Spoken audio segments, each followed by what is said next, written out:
Hello, everybody, and welcome to this EU Careers presentation.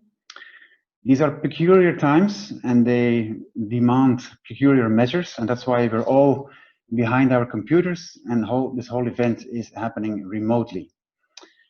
I will be speaking to you about 15 to 20 minutes maximum, and then you are able to ask me any questions about this presentation.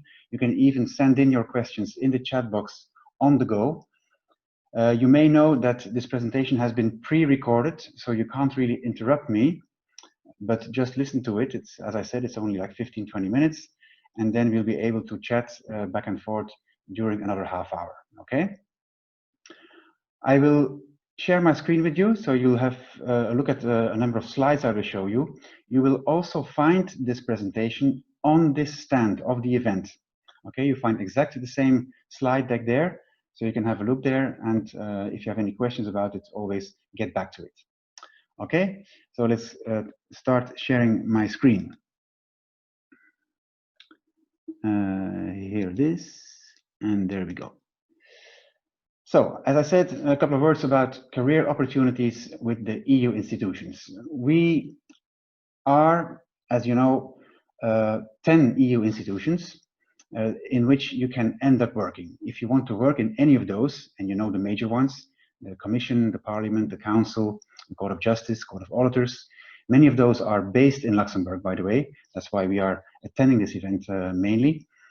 If you want to work in any of these institutions, you need to take part in a competition, a concours, which is organized by EPSO, the European Personnel Selection Office, and that is where I work. I'm leading the external communications team there, and that's why I am talking to you today. We're looking for a high diversity of profiles. You see a number of those on this slide. And as you can see, we need economists, we need specialists in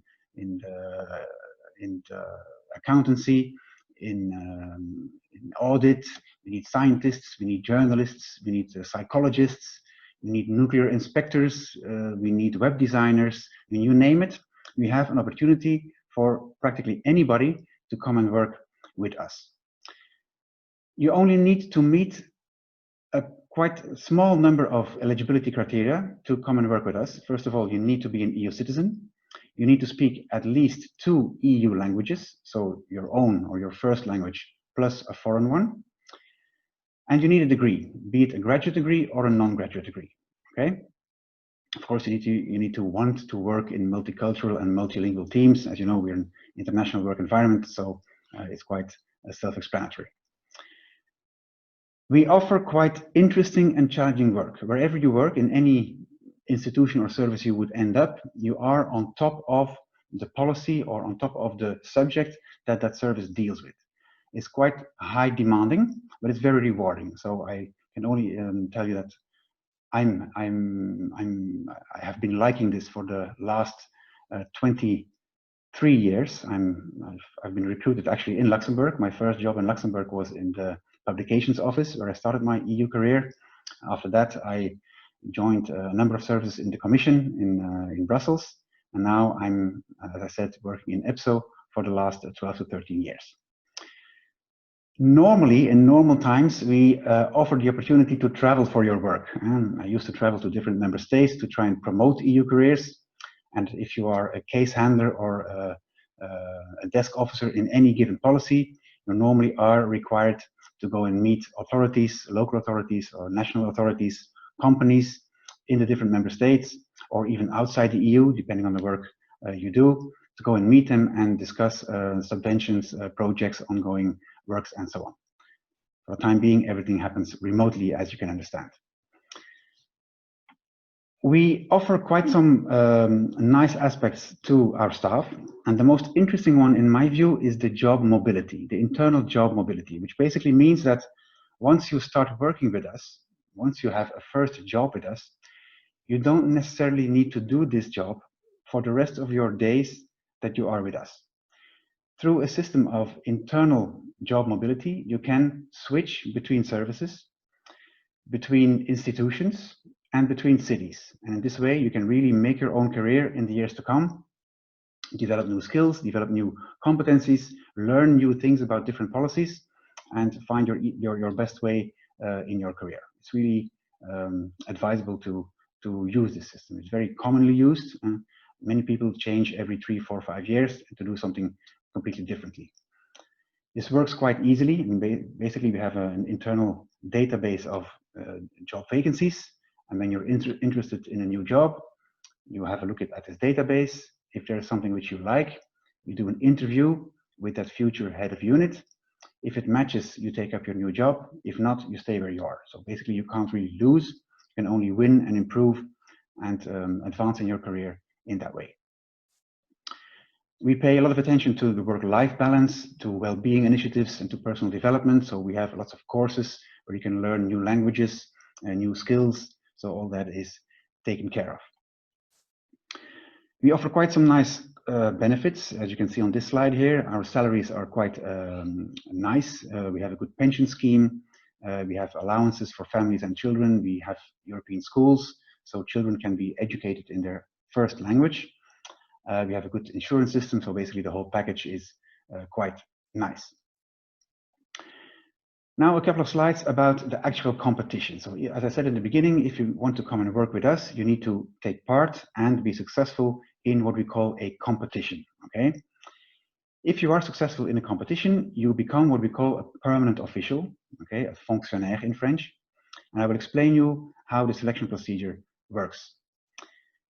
Generally, for each competition, there are 3 stages. There's a pre-selection stage, there's an intermediate stage, and then there's an assessment center stage. If you are successful in these 3 stages, your name ends up on the list of successful candidates, which is the basis for recruitment later on. I'll talk about that later. So let's have a closer look at these 3 stages. The first stage is what we call a computer-based test. We organize these tests worldwide. We have test centers all over the world. So you have to book an appointment once you have applied to a competition. You book an appointment through our website, and you go to the test center to sit these tests. So you really have to go to a test center. These tests are not remote yet, so you can't do them online from home. Okay, for the time being, you have to travel to a test center, which, as I said, are available all over the world. We test your reasoning skills at this stage. So we test your verbal, numerical, and abstract reasoning skills in the language of your choosing. So we offer these tests in 24 official EU languages. So you choose one and you sit these tests in that language. If you are successful after this stage, you are invited to the second stage, which is this intermediate test. And this can be different for each competition. It can be a set of profile-specific questions in line with the subject of the competition. And when it comes to language or linguistic competitions, it can be a language comprehension test or even translation test for translators, of course. Okay. You find sample tests of all these different stages. So the first, the computer-based test stage, the intermediate test stage, and then later on also the assessment center stage. You find sample tests on our website. So please go and visit the website, have a look at those sample tests. You can train yourself there. You find exactly the same level of difficulty and the same type of questions that you will get in the real testing environment. So it's an ideal way to prepare yourself for these tests. Okay. The best performing candidates after this second stage, the intermediate test, are then invited to the third stage, which is the assessment center. For the time being, most of these assessment centers are organized in Brussels or in Luxembourg, depending on the competition. Now, in these days, more and more tests will become remote. Okay, so we are working on adapting all our tests into a remote environment. So this is not happening yet, but it may very probably happen in the near future. So keep an eye on the notices of competition, on the documents of the competition once a competition is published, and you'll find, of course, all the details there step by step for each phase of the competition. Okay. So as I said, for the time being, they are organized in Brussels. What do we make the candidates sit in this assessment center stage? You see 6 different types of tests listed here. Of course, per competition, you don't have to sit all 6. Again, depending on the profile and depending on the competition, we will make you sit 2, 3, sometimes 4 of these 6 tests listed. So it can either be a case study, which is a written exercise. It can be a group exercise with 6 candidates of the same competition around the table. It can be a role play where you have to take up the role of a certain person in the institutions, and then you have to have a dialogue with a role player, a staff member of EPSO. You may have an interview, a structured interview with the selection board members. You may have to sit or make an oral presentation to the jury. Sometimes there's a motivational interview included as well, which basically where we want to see the reasons why you want to come and work with us. Or they can also be an interview in the field to test your knowledge in the field of the competition. This is mostly for specific or specialist competitions. Okay. During these different tests, during all these 6 different tests, what we really test is a set of competencies. You see them listed on this slide here. We want to see if you can analyze and solve a problem. Can you communicate easily, both written and orally? Do you deliver quality and results? Can you learn and develop through what you do? Can you prioritize and organize your work? Can you work under stress? Can you work in teams? And for graduate level competitions, we also test the potential to lead. And can this person in future advancement of his or her career lead a team, lead a sector, lead a unit, or even a directorate? A word maybe about this graduate and non-graduate degrees. So if you have a graduate degree, you can take part in a competition to become what we call an administrator. Okay. If you do not have a graduate degree, if you are a non-graduate, you can take part in a competition to become an assistant. So those are the 2 levels we offer, administrators and assistants. Administrators mostly do policy work and assistants mostly do executive work. That's the difference. Okay. So after the assessment center, the successful candidates again are listed, as I said in the beginning, on this list of successful candidates. And what happens next is recruitment. When an institution has a vacancy, they will consult this database, look at the CVs of the people on the list. There is no ranking on this list, so there's not a number 1 and a number, say, 100. Okay, there's no ranking, but every person is specific, if you want, because everybody has his own or her own CV and background. And based on these CVs and backgrounds, the recruiting bodies will invite 3, 4, sometimes 5 people to see which one would match best the job. Okay, so they sit an interview, and after the interview, the best match will be offered the job. If you get a job offer, you don't have to take it. If you think, okay, this is really not something I would like to do, or I really don't want to work in that service or in that institution, you can say, look, I don't want this. I prefer to stay on the list and wait for another opportunity. However, I would advise you to still accept even your first offer, even if it's not your dream job, because once you're inside the institutions, as I explained previously, through the system of internal job mobility, you can find your own way and find your dream job in the years to come. We normally expect you to stay in your first job during 2 to 3 years minimum, and then you are free to find your dream job in a different service or institution. Okay. On this slide, you see a number of upcoming opportunities we are or we will publish soon. So there's a competition for specialists in external relations upcoming. In the second column, you see either that it's open for the EU27, so all EU member states, or when it's a linguist-related or language-related competition, we mention the languages of the competition. So as you can see, the second one there, we're looking for lawyer linguists with the first language, either Polish or Hungarian, Irish, French, Czech, or Bulgarian, for instance. Okay. In the third column, you see the grade. AD stands for administrator, obviously. AST stands for assistant. And then the number behind has to do with the number of years of work experience that you need in the field. AD5 means entry level. Entry level grade means you do not need work experience. So people who come straight out of university can take part in this competition. 87, for instance, means that you need 6 years of experience, okay, and so on and so on.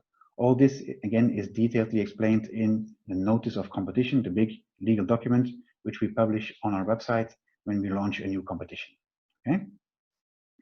In the fourth column, you see the application period, which is always roughly 5 weeks. So you have to apply online and online only through our website during these 5 weeks. If you miss the deadline, you're out. Okay, you have to apply within this period. So you see the rest of the slide, a number of other opportunities are coming in the field of sustainable agriculture.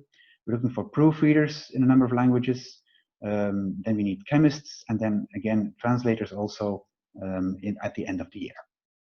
This list, of course, is renewed and updated every couple of weeks. You find this, of course, on the website as well. Everything I've said so far was concerning permanent staff, so officials. Now we also have non-permanent staff. Okay, we have different types: contract agents, temporary agents, interns, freelancers, seconded national experts, and trainees. I'll say a word about contract agents. This is our biggest category of non-permanent staff. Basically, contract agents are offered a contract of 3 years, which is renewable once. So it's up to 6 years maximum, and then your contract expires. Okay. We have a whole list of profiles open for registration for the time being. It's about 15 different profiles, if I count quickly, in different function groups, meaning in different grades. Okay. Function group 3 and 4 is similar to AD level, so administrator or graduate level, and functions group 1 and 2 are similar to assistant level. Registration to these profiles is always open, so you don't have to wait for a certain publication of these profiles. You don't have to wait for a specific application period. You can always register for these profiles. Now, the difference with competitions for officials is that for a competition, when you register or when you apply to a competition, you will definitely be invited to the first round of testing, the computer-based test, remember? For contract staff, you can register always, but this does not mean automatically that you will be selected for testing. Basically, this is a database where your name will be placed in, and only when the recruiting service needs that profile, they will make a pre-selection of interesting profiles, which they will send to EPSO for being tested. Okay, that's the difference. EPSO will test your reasoning skills and your competency in the field. If you're successful, you can be interviewed by a recruiting service and be offered the job for 3 years up to 6 years max. Okay. A last word maybe about traineeships. So you may know that all institutions offer traineeships.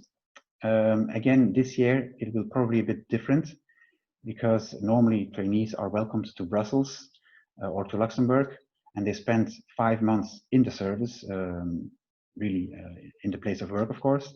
Now this year it's going to be different. So what I'm going to tell you now may not happen this year or for the coming rounds of trainees. It may be a bit different this year, but the normal structure is that you have to apply to the institution where you want to do a traineeship. Every institution offers traineeships.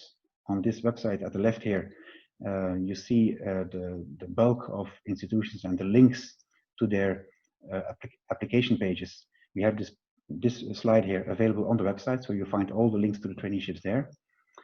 So basically you apply online, you get a traineeship of 5 months for the Commission, which is by far the largest institution, and they have about 1,800 trainees a year. The traineeships start either in March or in October. That's a normal way of working. As I said, maybe this year it'll be different, okay? As a trainee, you really are part of the team you're working in. I mean, you're not being used or put in some archive to stamp forms or so. No, you do real valuable work as everybody else in the team. So it's really nice to do that, actually. To apply, you need at least a bachelor degree. You need 2 languages, and you need to apply in time. Okay, that's quite basic as well. It's an online system, and you have to apply on the website. There's different eligibility checks, of course, and then basically selection on CV, and the best ones get selected and can start working as a trainee with us. What I'll do now is I will publish this short link here to a short SurveyMonkey poll. I would really appreciate you to fill it out. It's only 3 questions. just to get some feedback on the interest level to this presentation and if you've learned something new. Okay. This is the end of my presentation. As I said, I'm available now to answer questions. So please, I guess I can't see it now yet, but I guess some questions may have come in already. Please keep sending them to me. I'll try and reply to as many as possible. The ones that I'm unable to answer in this time frame here, I will take back home and I'll reply to you later. So do mention your email address. If you see that your question is not being answered, you just resend it and you add your email address, and then I'll get in touch with you. Okay? Thanks for your attention, and I'll take the questions right now. Okay? Bye-bye.